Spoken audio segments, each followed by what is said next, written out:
formerly known as the Office of Homeless Care and Coordination. And with me this morning is Jen Lucky, also from our office. And we are going to talk a bit about the Home Together Community Plan and where we are with our Year 2 progress update. Okay. And so we will give a little bit of background. I know some of you are really familiar with Home Together, and we're part of the process of system modeling that went back several years ago, and others might be newer to what the Home Together plan is. So we'll talk a little bit about what's in that plan, what we learned from the first year of evaluating that plan, and then what we are seeing now as we evaluate the second year of the Home Together plan. Okay. So the plan itself is a 5-year plan on what it would take in our community to essentially get to a functional zero with homelessness. So it looks at where we're at today with who is already experiencing homelessness.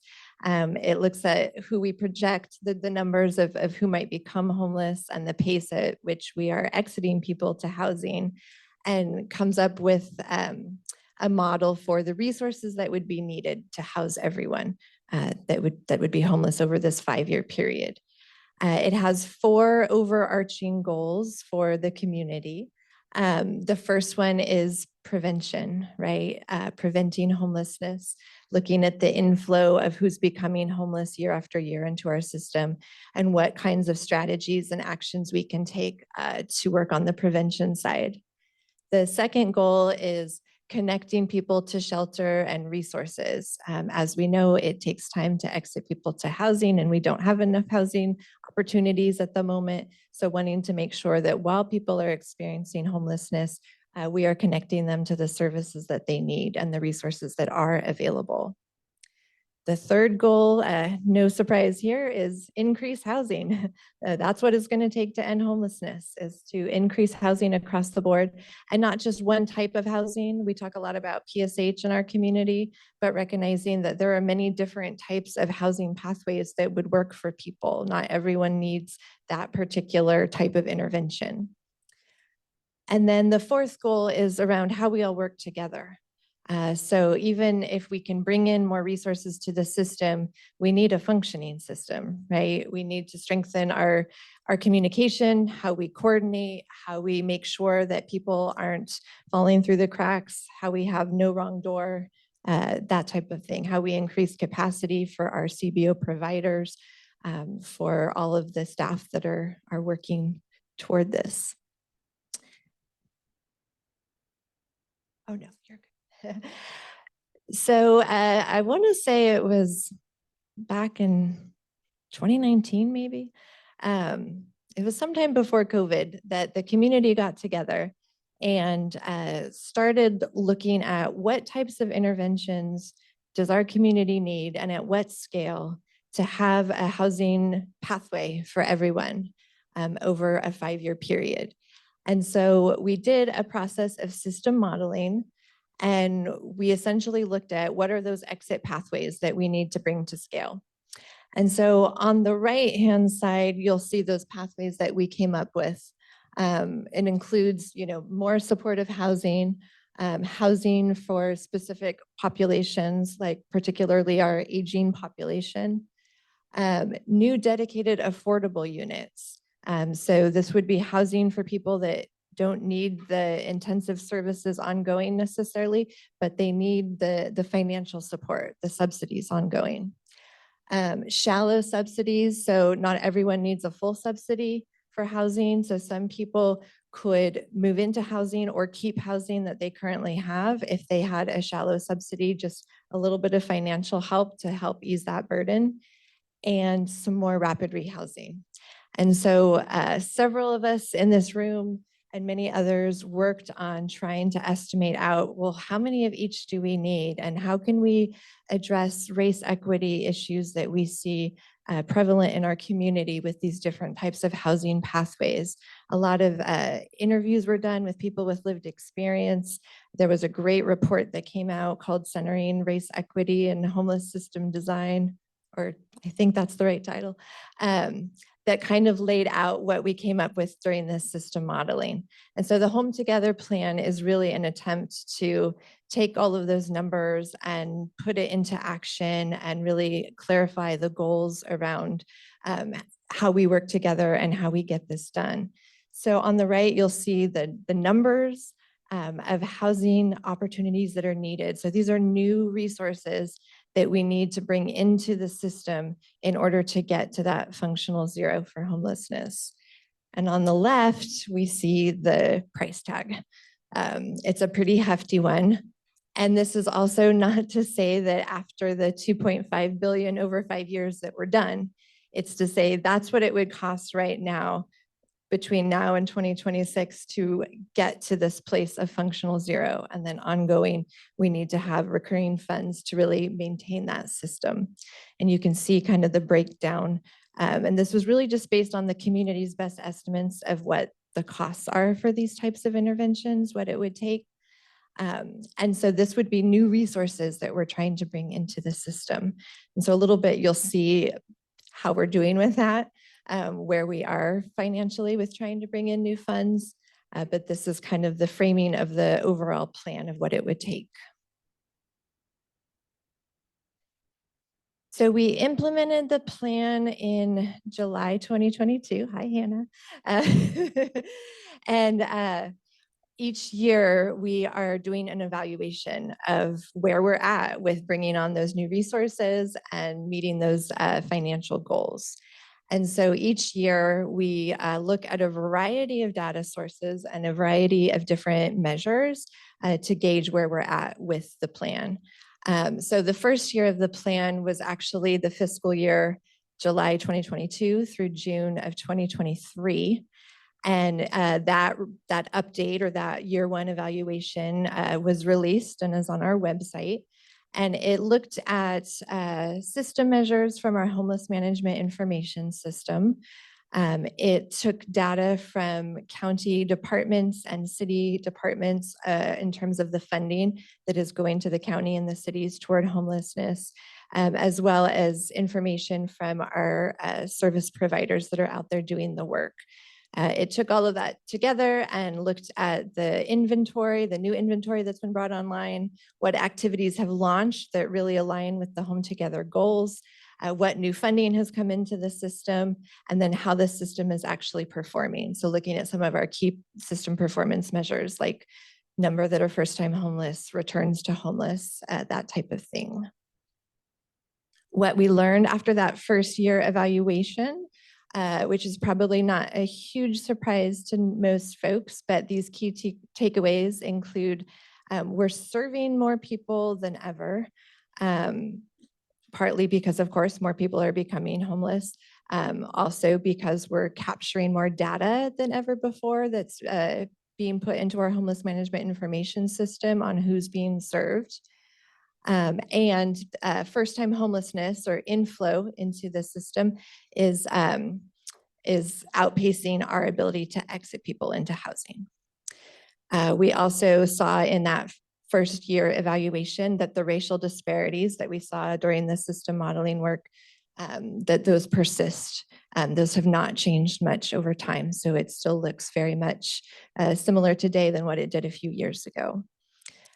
We also saw after the first year that there's still a massive lack of funding, which is stalling a lot of the key activities that we're hoping to see get launched.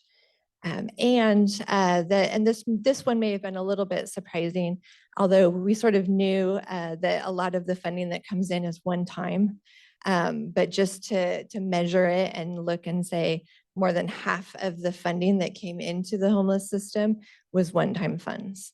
Which makes it really tricky to then, continue programs and really stand things up that can sustain our community. So now I'm going to turn it over to Jen to talk about what we are learning from year two. We've been working on this year two update for a while, so it's still a little bit in draft form, but we are very, very near the finish line. I know some of you in our COC communities committees have heard that before. But we're getting pretty close to finalizing. As we do this work, we're really learning that there's a lot of different ways to look at the data, and we're really trying to ensure that we're not leaving anyone out by just running a simple HMIS report. So we're trying to dig deep and keep looking at it and make sure that we've got everyone covered in the data. So I'm going to hand it over. Thanks, Suzanne. I think I'm just going to use this. Other sentence. Hi, everyone. I'm Jen Lucky with the Housing and Homelessness Services Office at Alameda County Health. And I'm going to go over some key takeaways from year 2 of Home Together. I did just want to start out by thanking and appreciating all the people who made comments at the beginning of this meeting, particularly those who have lived experience of homelessness. And I know, the data that we're talking about today and that I'm going to show is really high level, and it's all these numbers. I know when we talk about numbers of people in households, that's a whole life there, and life that touches other lives. So we are going way like the 10,000 foot view here of what's happening in our system. So I hope it adds some clarity and transparency and help to answer questions of, what's happening in our system, what's happening with the funding, but just to acknowledge that we are, working hard and understand the serious impact of everything that's happening in our system.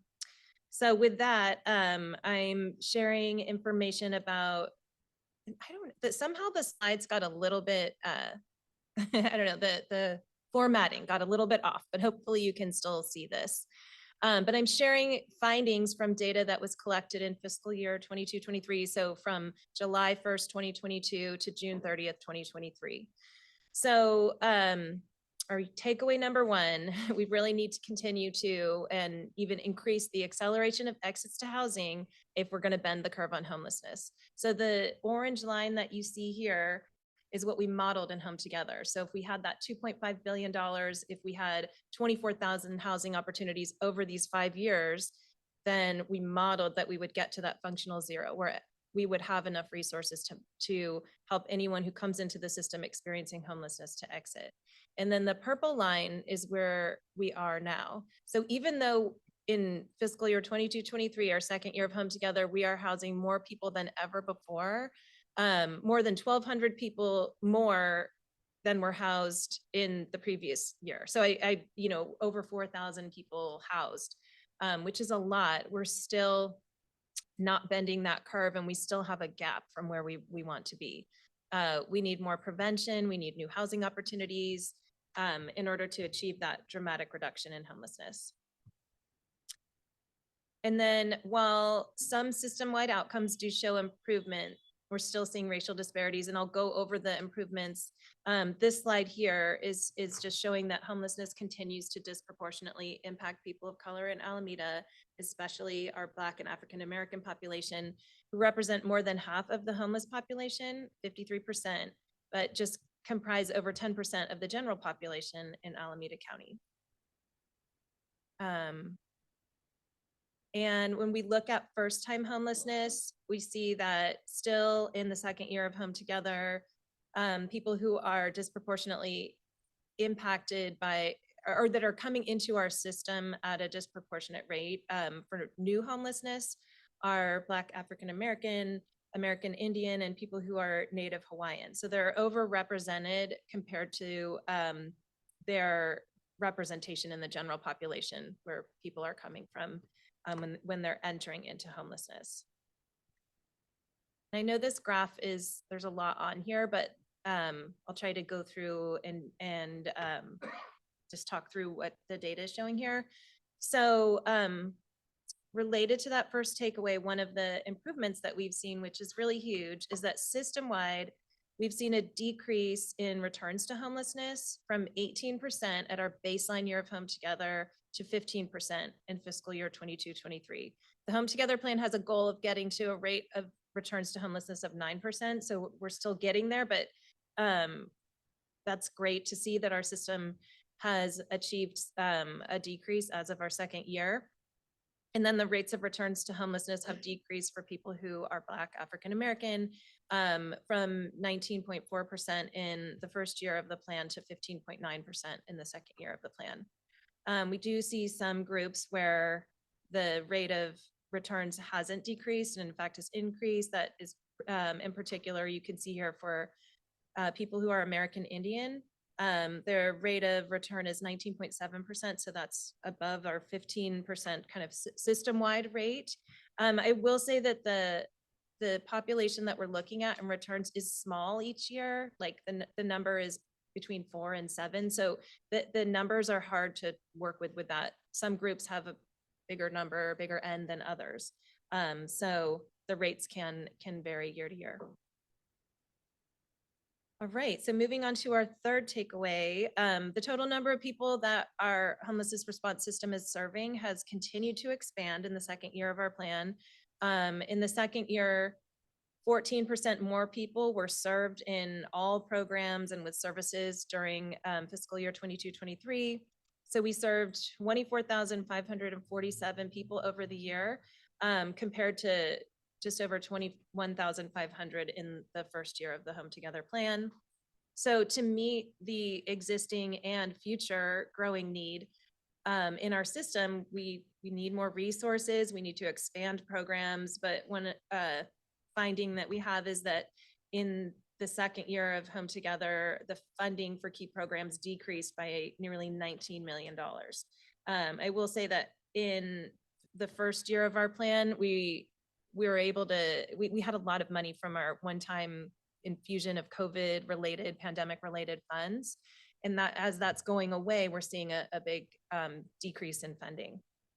And we did see that this year, more than 1,100 permanent housing opportunities were added to the system. They came online. That means they're leased up.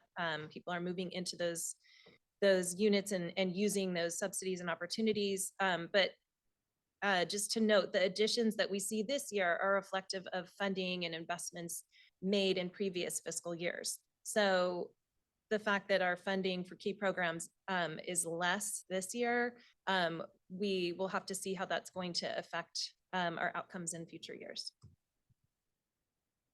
This table looks so funny. Okay. This is just a look at the funding. I know there are a lot of numbers here. On the left-hand side, in terms of inventory type, these are the programs that Suzanne talked about in the beginning, where we were modeling, we need, you know, this many more units and PSH, and we need rapid rehousing. So these are the types of programs that we modeled in Home Together.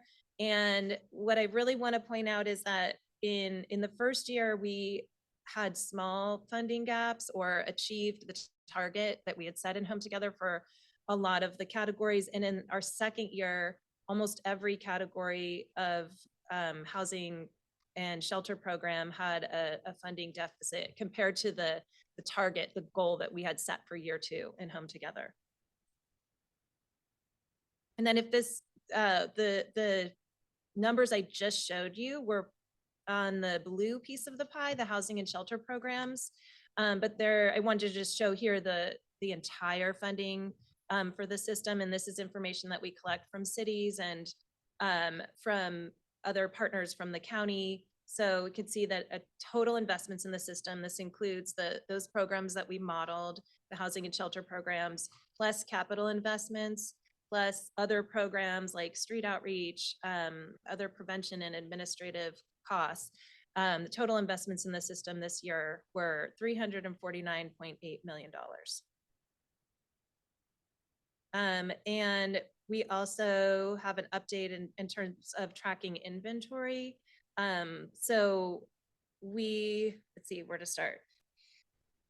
With our shelter inventory, we were 93% of where our plan had hoped to be, which is great. For transitional housing for youth, that was a category where we were actually able to achieve an inventory that was more than what was targeted. And then for rapid rehousing, PSH, all of our permanent housing, dedicated, affordable, and shallow subsidy, our inventory was lower than the target. And that was, you can see it's really pronounced for shallow subsidies and dedicated affordable housing, which don't have dedicated funding streams, but have been identified as really key permanent housing programs and really key to addressing racial inequities in our system. This is just another look at the system inventory. So if you roll up everything that we need for permanent housing and then see where we are, you can see where we were in the first year. And then in the second year, there's a big gap for that permanent housing. And we're closer to where what we targeted for needing for shelter, but if we don't add that housing where people can exit to, our need for shelter has to go up, or it can't decrease. So that we can reduce and not have people experiencing unsheltered homelessness. Looking forward into the future, we have about 1,300 permanent supportive housing units that are going to be coming online in the next year or two. Some dedicated affordable, a little over 100 dedicated affordable units, and then over 360 shelter crisis response units coming online, plus some funding that is going to affect our system outcome in a good way. Our behavioral health bridge housing funding, we have received a HUD unsheltered award for $15 million. So that will affect our system in future years. And this is related to some of the funding information that we've just shown, but our takeaway number 4 is that lack of new investment continues to stall key activities.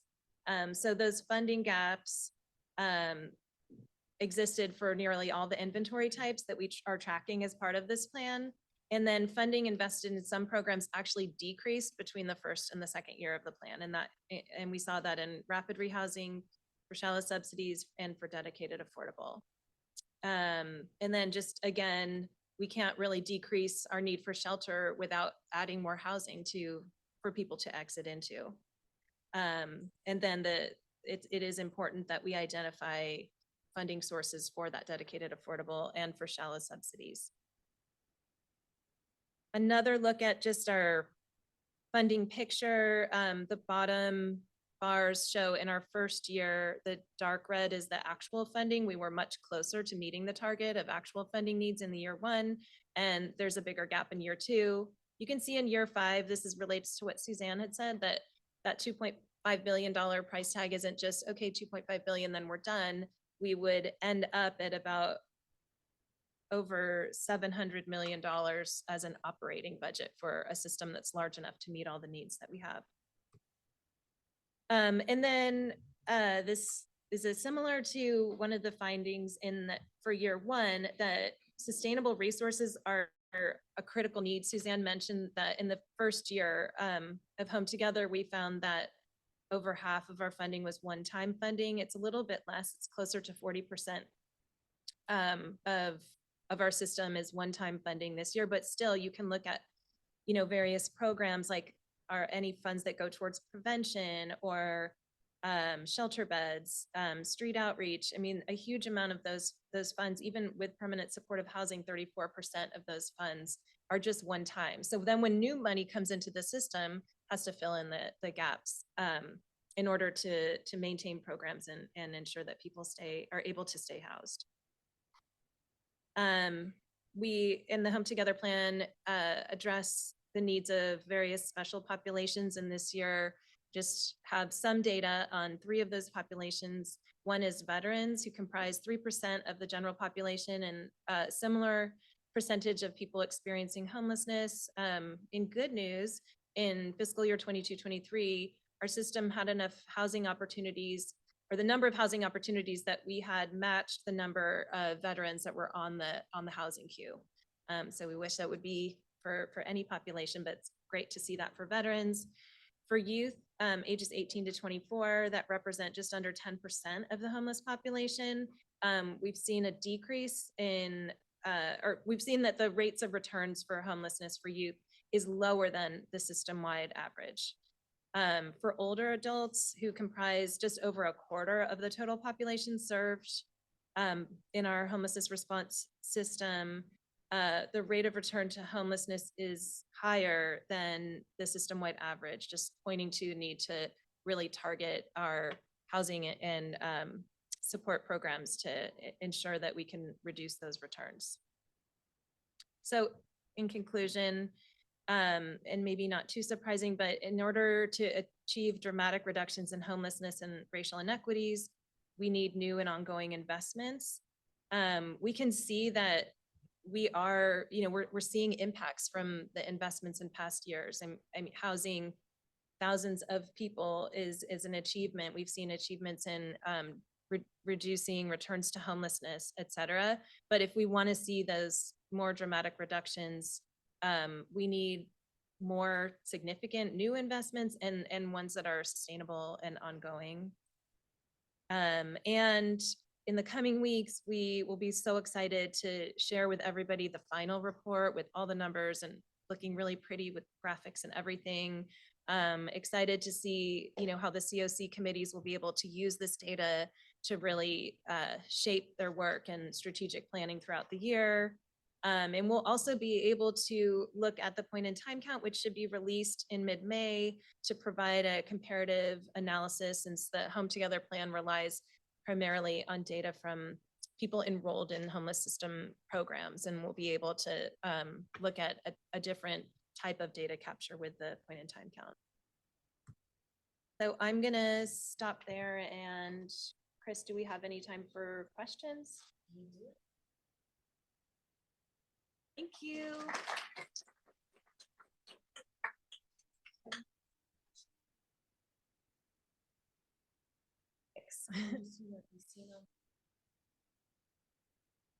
Why don't we could sit down here.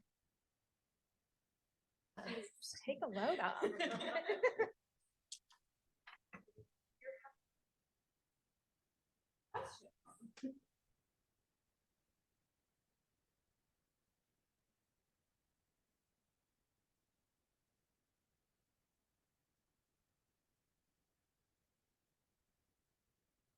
Thank you. Oh, that's very loud.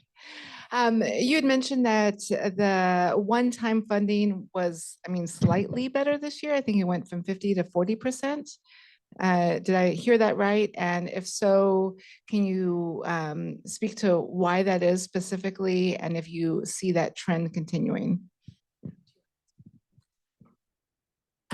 We can give it our best shot, but I think it looked slightly better just because we lost funding from the overall pie, right? And so the funding that remained in year two, obviously our HUD funding is a pretty stable source for our community. So it showed up as a bigger proportion than some of the one-time funds that went away with COVID and whatnot. Moving forward, it feels really tricky right now.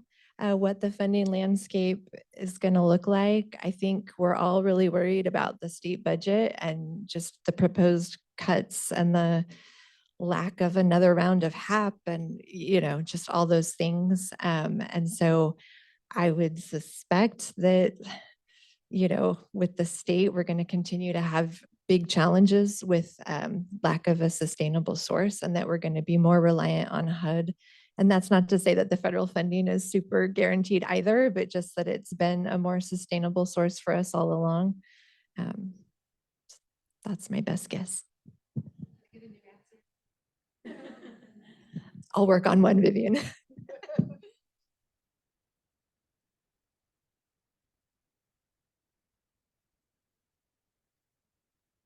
Good morning, and thank you for presenting the data that you have.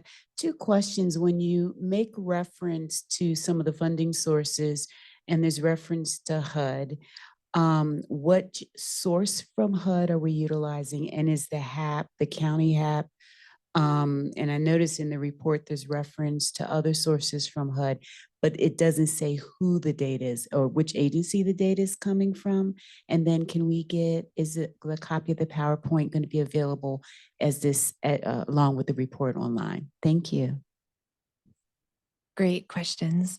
So most of the HUD funding that we reference is through the HUD Continuum of Care program and the annual NOFO process that the COC does to rate and rank our projects and get renewal funding. And in these past few rounds, there's been new projects awarded and new opportunities through the unsheltered NOFO, the YHDP grant. It seems like the portfolio has been expanding, which is great to see. There are a few other HUD grants out there that don't flow through the COC program and are for smaller amounts, but do have homeless funding in them, like CDBG, home, some of the grants in our housing and community development department that do support people that are homeless. So it's not all continuum of care, but that is the bulk of it.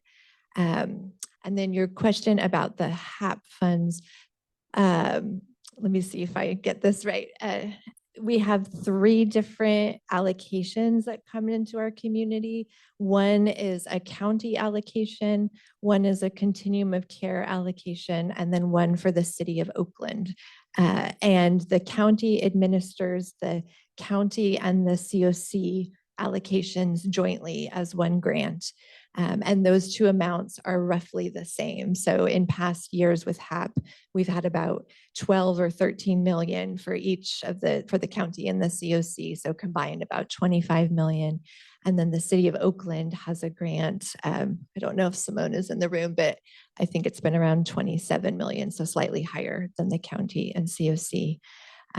So we'll see if we get more HAP and if it follows along those lines. Thank you. That And answer. that was the clarity I was hoping to get. So it's essentially your COCC data and not other sources also addressing homelessness. And so my last question would be, if an agency wanted to connect with you to get a better understanding of collaboration, love to give my card so that could happen. Thank you. Absolutely. We can give you our emails before we leave. If you are in the Zoom meeting and you would like to share a question, if you could put that in the Q&A, I will be happy to read that out. My question has to do with the total program cost projected for 5 years, 2.5 billion. Is that aggregated by year and also by city or locality? In other words, is there a goal for each city or jurisdiction in the county? And how is that tracked year by year to get to the 2.5 million that's needed? I'll start. That's a great question. The 2.5 billion amount is sort of a cumulative over 5 years, building year over year what that total price tag would be. And so as we sort of fall behind each year, that means that we have more to make up for in subsequent years of the plan. We did, when it comes to the inventory that money would fund, the shelter beds and the permanent housing opportunities, we did do some regional breakdowns of that in the Home Together plan. So sort of what would be the implications for each geographic region in our county. We have definitely heard feedback from cities that they would like more to work with us on more information and more breakdowns by jurisdiction. I don't think we broke down cost by cities. Or did we? Not by city. In the Home Together plan, we have, like Suzanne said, the regional, it shows annually for each region. Oakland is its own region. So you could see the projection. That was based on the 2019 PIT count. So it's a very rough projection. But in the final report for Home Together, we do break down all the funding as it was reported to us, all the funding awards that each city reported. So, all the general funds or other awards that are received directly by each jurisdiction will be reported in there. And also the inventory by category that we're looking at in Home Together will be shown. That's in the annual housing inventory count, but we took the data from there and that will be in the report. So we could see kind of where that is. But I think that's a place where we could work even more with cities or in the Home Together report to look more specifically at cities or regionally. We have one question in the chat, and that is how much of the COC HAP amount goes to Oakland? And would you mind reminding us what the acronym HAP stands for? Homeless Housing Assistance and Prevention. And the question was how much of the COC allocation goes to Oakland? I don't have that exact number off the top. I can go back and get it. The COC allocation funds a variety of different interventions. It funds a lot of interim housing projects. for cities other than Oakland because they have their own HAP allocation. But it also does fund some of those connective services, right? So like our street health outreach teams that are countywide, our access points or housing resource centers that are countywide. So I can go back and look, but yeah, there are some of the COC's funds in those areas, funding services countywide that do include Oakland. Thanks for the presentation, Michelle, with the Housing Department in the county. I have a question that's a little bit out of context, but given that the housing and unhoused crisis is so prevalent, I think some of the stuff that we're trying to get at is it's not just how much money are we investing in homelessness, it's also how much money are we investing in housing. So for instance, the housing authorities are also spending a huge amount of money. And I don't think we're capturing that in the overall context of what we need to achieve, which I think is what your question was, Patricia. So I think it would be really helpful if we start to catalog not just homeless investments, but housing investments, where they're coming from, where they're going. And, I think the federal government is putting about $450 million a year into California, but last year the state spent almost double that at $750 million. So we can really see that this crisis is not just here in Alameda County, it's not just here in the Bay Area or even California, it is a nationwide crisis at this point.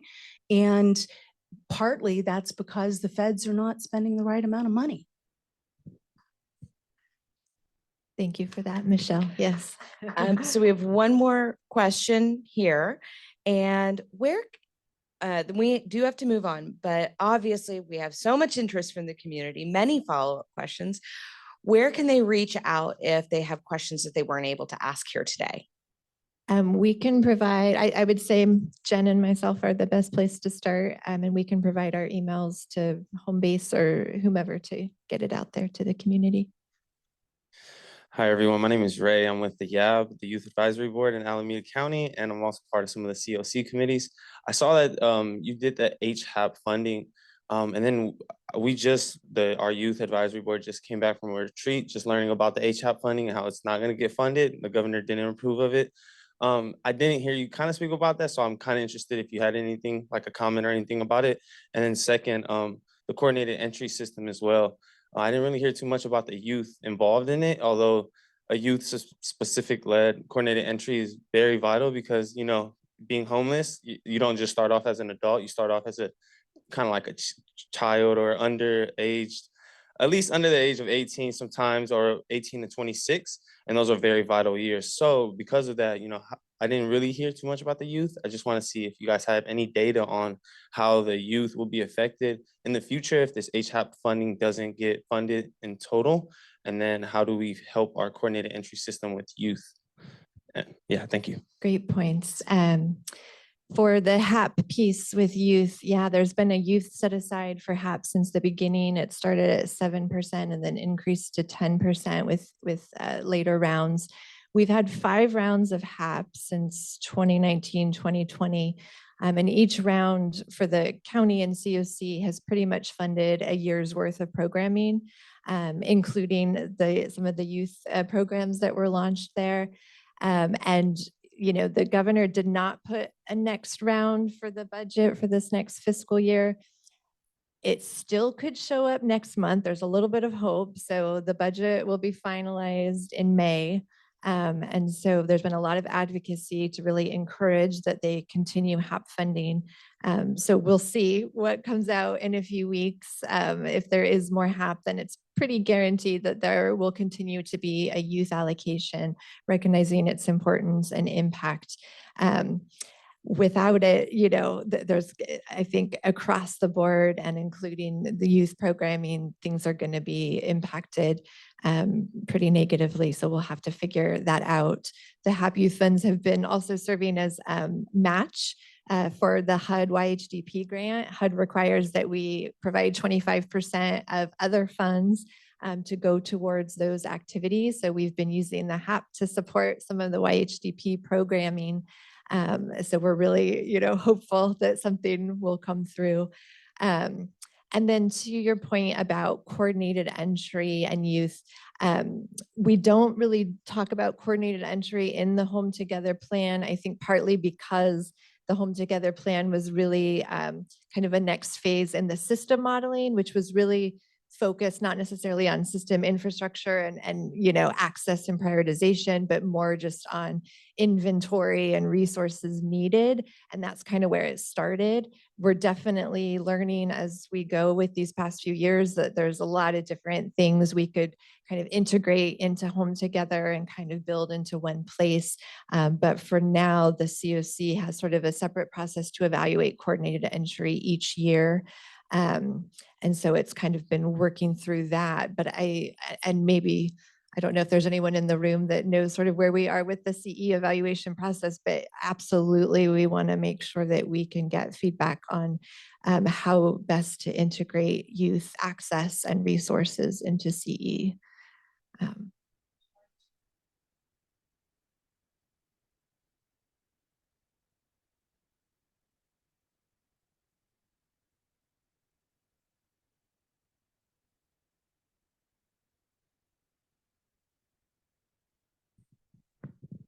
Thanks, Jonathan. Thank you so much. We really appreciate you sharing everything with us today.